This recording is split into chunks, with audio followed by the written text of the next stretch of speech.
प्रश्न थिला प्रभु रामचंद्र लक्ष्मण भरत शत्रुघ्न पुत्र मानकर नाम कौन थिला।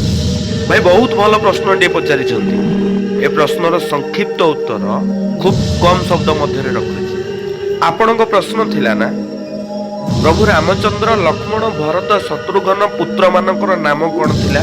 मर्यादा पुरुष प्रभु रामचंद्र पुत्र को नाम अनेक लोक जानिछंती। नवकुशଙ୍କ कहानी मध्य पढ़ी। बालुत अवस्था जो पुत्र द्वय पवन पुत्र को बांधि रखी धर्मर ध्वजा उड़ाइबा जे पिता युद्ध करथिले सेही महान पुरुषंकर पुत्र द्वय हेउछंती कुश एवं नव। ठीक सही परी लक्ष्मण को दुई पुत्र थिले, जड़े हेले अंगद आउ जड़े दक्षकेतु। भाई भरतंकर पुत्र द्वय हेले दक्ष एवं पुष्पक। शेषरे शत्रुघ्नंकर पुत्र द्वय थिले, जड़े हेले सुबाहु अन्य जड़े बहुश्रुत। ए हेउछंती दशरथ नंदन चारि पुत्रंकर नाम।